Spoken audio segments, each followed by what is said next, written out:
Hello, everyone. Thank you for joining us. Today, we're joined by Andrew Charlton-Perez, and Andrew is head of School of Mathematical Computation and Physical Sciences at the University of Reading, and you're professor of meteorology. That's Thanks for right. joining us. Oh, no, thanks for having me, Paul. Yeah, delighted to have a conversation. So, the first thing we keen to understand is kind of how you got to be in this position. I guess, firstly, maybe as a professor of meteorology, but also kind of your story with the University of Reading. Sure. So I was one of those kids who was annoyingly knew what they wanted to do from an early age. So I wasn't one of the kids. We often have meteorologists who are really, really, really obsessed with the weather and have a weather station in their back garden or involved at school. And I wasn't really one of those kids, but I was somebody who loved maths and physics, and I wanted to do something practical, something that worked on an area of physics that I thought was exciting and challenging. And so from when I was about 13 or 14, I decided that I wanted to do this job, the job that I now have. And I've been really lucky along the way that, I've kind of followed the path to be able to do that. So I studied an undergraduate degree in meteorology here in Reading in the department that I now lead. And then I did a PhD straight after that. Um, and from that point, so I then had um, lots of opportunities to go to different places to do scientific research. So my particular research is on the dynamics of the stratosphere, so the layer of the atmosphere above the layer that we live in. And I think I was really lucky that at the time, research in that area was really growing very fast, particularly for its use in understanding how we could improve weather forecasts on very long timescales and how we could understand how some of the dynamical changes to the position of the jet stream, for example, would kind of play out under climate change. And so I was very jammy in a way. I got an offer to go and work at Columbia University in New York. So I did 2 years in New York working at Columbia. And then I did just to try it out, really. I did a short period working in the private sector. So in the US, they have a number of kind of private sector companies who do scientific research paid for by the government, but they don't work within universities. And I gave that a go just to see how it was. And then I came back to Reading, actually. So I came back to Reading first as an independent researcher. So I won my own research money to do some more research, and then followed a kind of typical sort of academic path. So as a lecturer, and then kind of through the various stages of that up to professor, and then now more into the kind of leadership management side. So as head of school. Mm. And I guess for school teachers, so much of thinking about meteorology will be associated with geography. But actually, the reality is a lot of it is number crunching. It's sitting behind a computer. It's running models. From your kind of experience, how much has been in the field, kind of that I guess what people might think of as kind of real world field work, and how much of it is computer based? So for my particular research, most of it is computer based.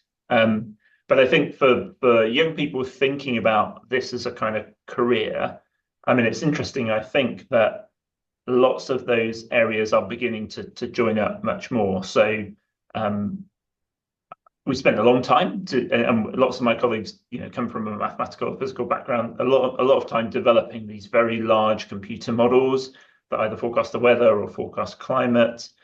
Um, but I think there's an increasing recognition that making use of those models really has to understand the context that people live in, the context that people receive information. So lots of the kind of interesting diversions I've had in my career have been much more social science based, or typical areas which would fall within geography, where we're really thinking about, well, how do people act upon information? The classic example I always get asked about by the press is, you might see those Met Office weather warnings which have the coloured the coloured Like an amber alert warning or levels. something. Yeah. Yeah. So what's the right level to do that? And that's a really hard question to answer. You could do it from a purely kind of physical scientist's point of view, where you define a threshold and you Mm. say whenever the temperature is above this forecast to be at this level, we issue a red alert. But that's actually not how those alerts work, because, of course, how people act all depends on what time of year it is, what experiences they've had over the last week, what do they plan to do with that information.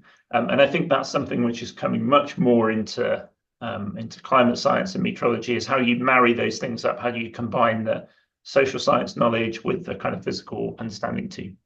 I think also then Reading is such a renowned place globally for this, and obviously a lot of that is associated with Ed Hawkins and his warming stripes. But I think beyond Ed, there must be hundreds of people who are doing really world leading. It's always interesting seeing a lot of the social media from Reading in terms of publicizing that. But is it an exciting place, Reading, because of that as well? Oh, it's incredibly so, and it's a very hard place to leave actually. Once you're here and you're kind of part of this environment, it's the only department of meteorology in the UK. So there is lots of great research that goes on at other universities and in the Met Office, but none in a dedicated department of meteorology. There are about sort of 200 or so active researchers here, which makes it a really exciting place to be because you hear about their work, you get to test your ideas with people who come from a very different perspective. And yeah, it's just a really thrilling place to be. I really love working here, and we also happen to be on a beautiful green campus, so we're just outside the town. So we also have this wonderful working environment, which is a great place to be too. So one of the things you've been doing more recently then is leading this National Climate Education Action Plan kind of workforce group and taking a leading role on that. I wondered, do you want to talk a little bit more about your role with that? Yeah, sure.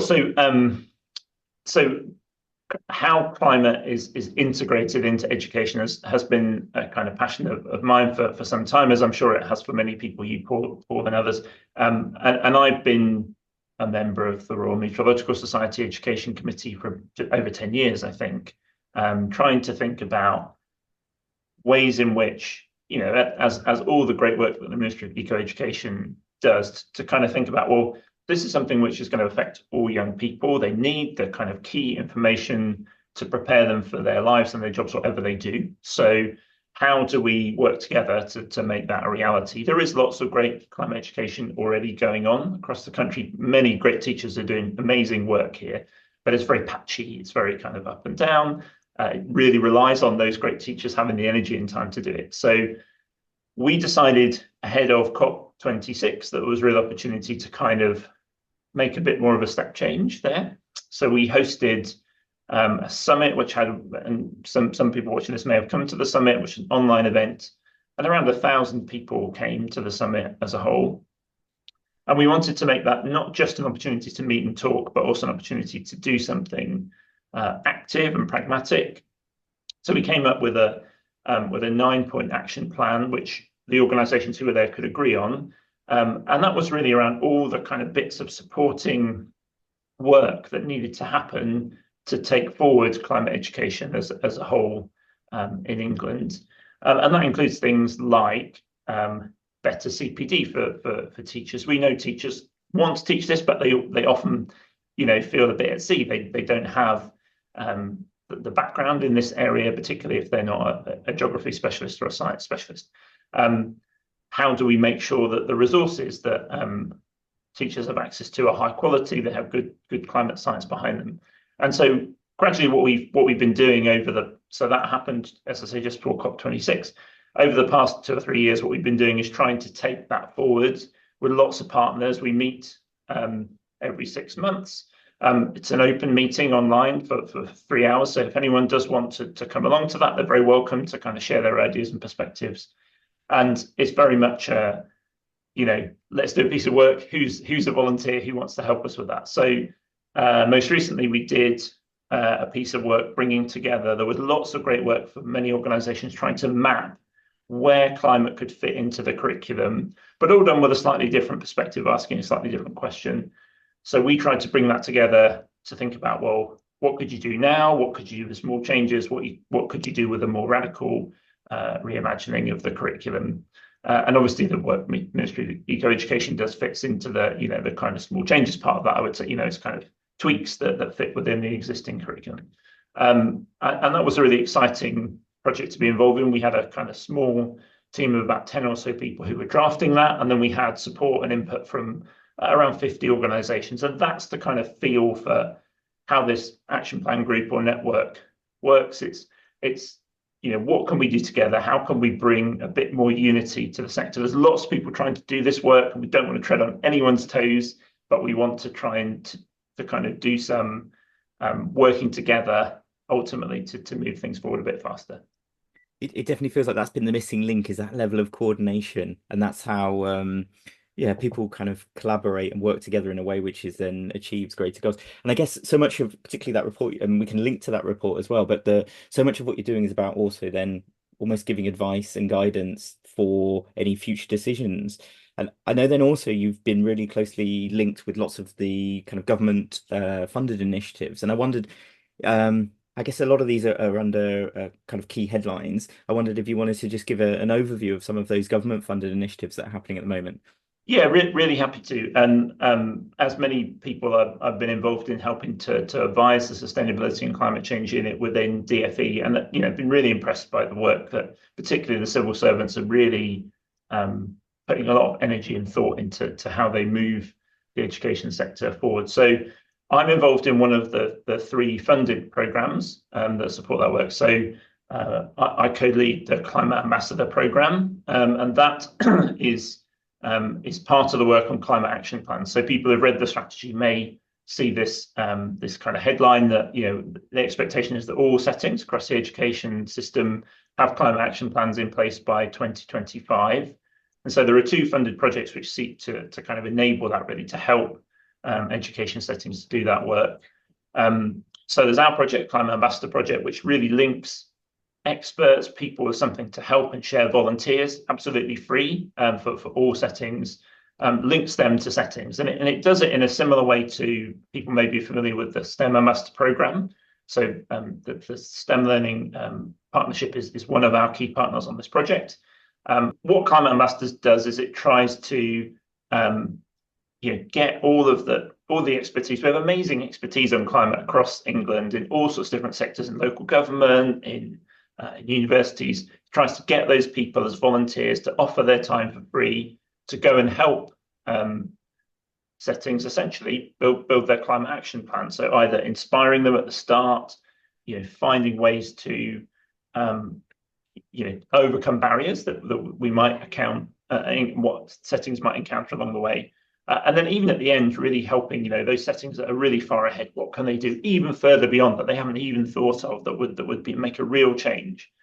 And those action plans are really comprehensive. So they cover the operations of the setting itself. So how much carbon the setting is emitting effectively and how it can reduce that, how it can be prepared for the climate risks to come. So we've all had examples of schools that are flooded or have problems with overheating. How do we work on that to adapt to those changes?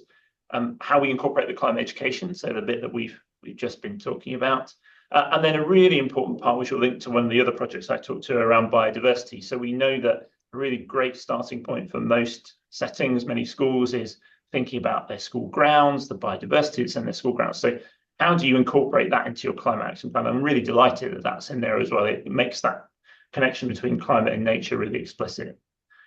So we're the people part, and we have 9 regional hubs, mostly based at universities. So we have people working in whichever region of England you're in, who you can get in touch with via the Climate Ambassadors website and can start to request a climate ambassador to come and help you. We've just passed 400 climate ambassadors, so we already have a kind of reasonably large volunteer force. Our aim is to get to 1,000 in the next year or so. So please do contact us and request an ambassador, and we can talk you through that.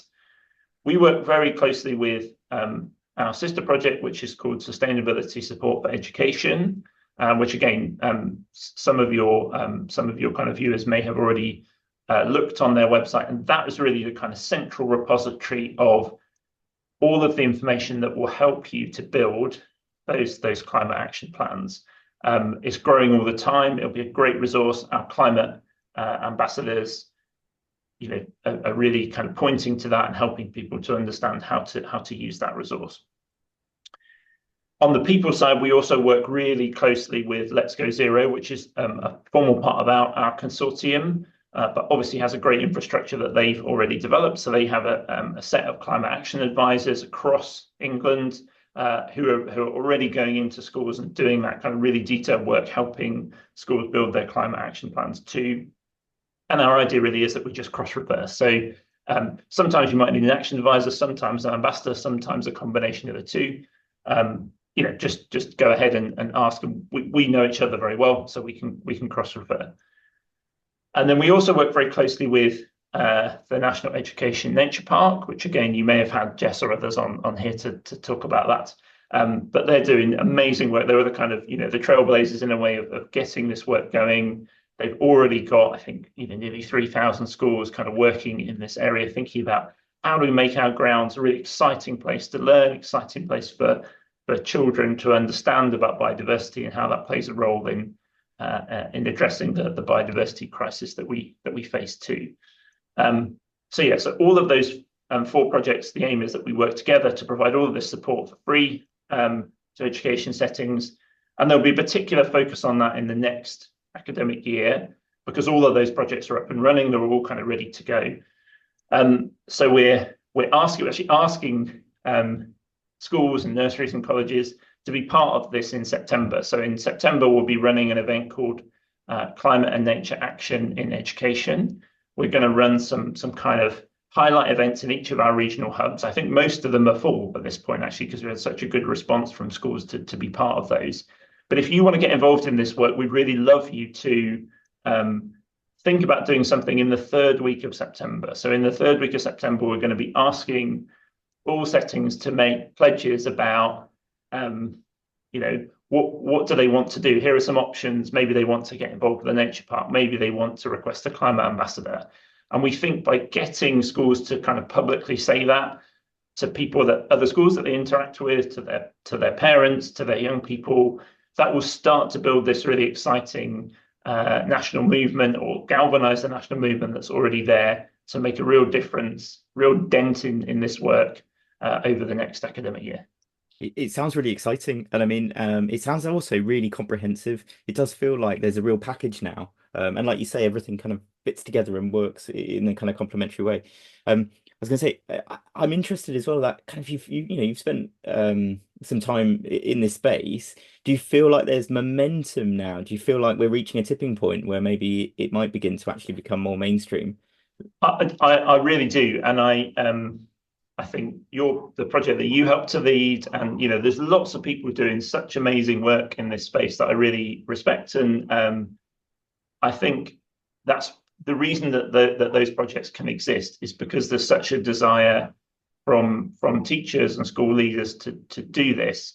And I spent some time as a school governor. My mum was a school teacher. My sister's a school teacher, and I think I'm always amazed at how much people are able to give to these things, which sit, perhaps slightly outside the kind of day to day, because they know, who knows young people the best? It's the teachers who teach them every day, and they know this is what their young people need. So I feel like there's been the momentum is coming from the desire, but also the support that's available in the sector.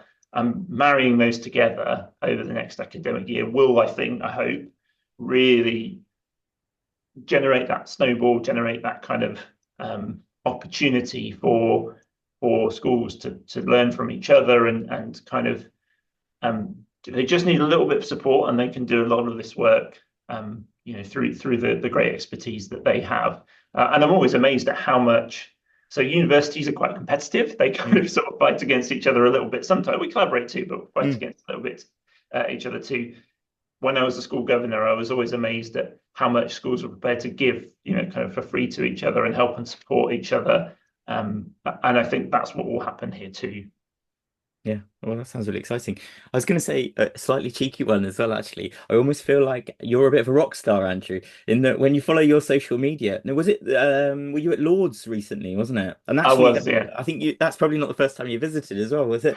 Do you want to explain why you were there and Yeah, so that was really exciting. So you mentioned Ed, and obviously one of the things we've been doing at Reading over the past 2 years is sharing our climate stripes for free. So they're just a really simple visual way, if people haven't seen them, of showing how the climate has changed, and they're available for lots of different countries, lots of different cities around the world. And that was just something that Ed put out as a kind of something for free, and had done other things like that before. So people may remember the Rio games at the opening ceremony had a spiral, climate spiral. So that was also one of Ed's innovations. He's brilliant in this space at kind of thinking about really simple ideas to communicate climate change to people. So Show Your Stripes Day, which is always on June the 21st, has just grown and grown and grown. And we have all sorts of exciting opportunities. I feel incredibly lucky as someone who's a complete cricket nerd to have gone and we had the stripes at Lords, and we went in the changing room. We were part of an exciting climate relay that takes the kind of climate action message across the UK. But yeah, lots of things like that happen where I'm just a professor of meteorology, right? But these things kind of come along, and you can't say no to them. Really, they're really Yeah. exciting.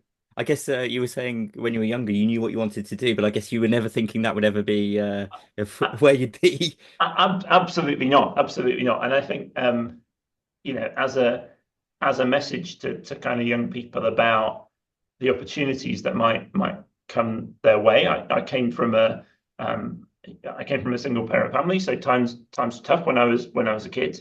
But all the opportunities I've had, the opportunities to interact with colleagues all around the world and make good friends with people all around the world actually on my work is just an incredible opportunity. And I would encourage anyone who has this passion and has the kind of skill and application to things like maths and physics. We're always after, in all sorts of these fields, but particularly in kind of climate science, those people who have those skills, who want to apply them to something like this as a real world problem.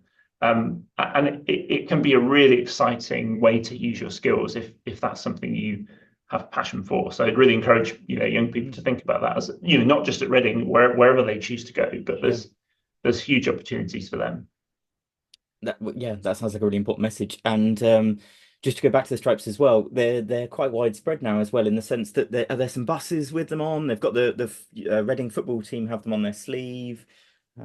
Yeah, we all sorts of different opportunities, and lots to come. So there will be a movie which is out sometime in the summer, which features the stripes. So kind of animation, Hollywood animation. Yeah, as you say, they were on the Reading football club kit. They're on Reading buses. We project them onto various landmarks. So last year we projected them onto the White Cliffs of Dover. This year onto BT Tower and other places. Oh, there's a wind turbine as well, actually. That was an Winter, that's right. eco-tricity. Yes. Absolutely. Yeah, Yes, an yeah, yeah, electricity wind turbine. That was really exciting. I was amazed that was very clever how they got that to work. But I think part of that is it's a real lesson in kind of open science. So the fact that we don't make any money off any of that. We work with partners to help them to use the stripes, but we give it away for free. So you can take the stripes right now, you can use them and remix them and put them anywhere where you think, and they're all about starting conversations, right? So these things are hard. You've got to start those conversations. So if you think you've got a great way to use the stripes to start that conversation, you have an absolute blessing to do that. And we would love you to do that. And just go for it. And there are lots of other opportunities that other innovations, new ways of showing this information.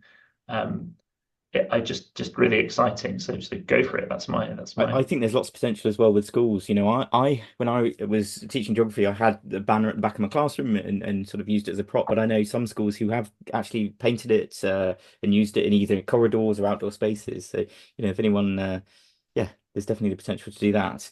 Yeah, we actually have a one exercise which is really great for primary schools if you're interested. So my primary school, so I should give a shout out to Radstock Primary School in Lerley, where I was the chair of governors for a while.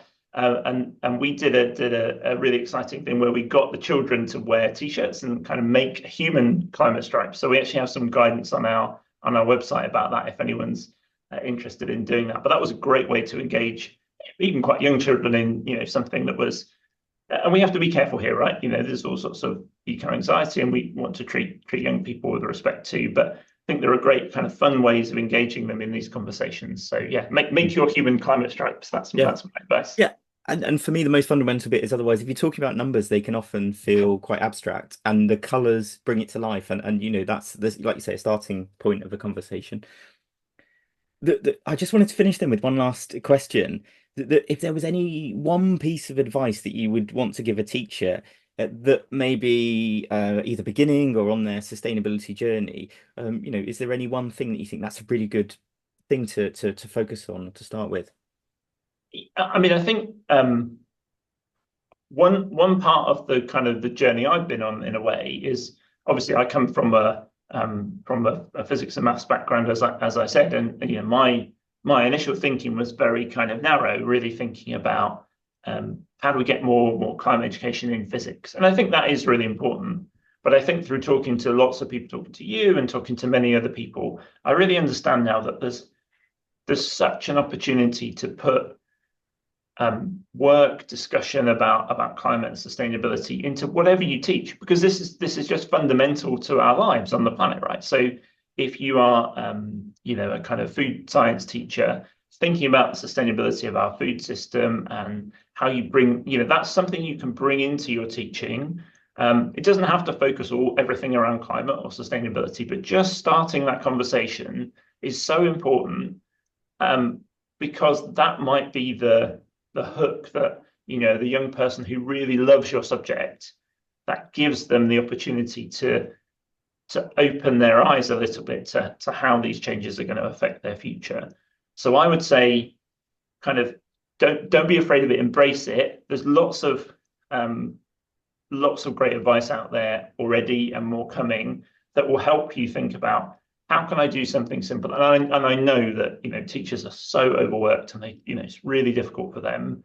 But there's lots of great things you can do. Just a small change, a small bringing of these ideas, just change the project that you work on can make a huge difference to how your young people, how your school start to address these areas. So I would just really encourage you to go for it with kind of gusto and enthusiasm. And there'll be plenty of help out there once you start looking. Great. Thank you so much, Andrew. No problem. Yeah, it's great to talk, Paul. Yeah, really, really great. Thank you so much.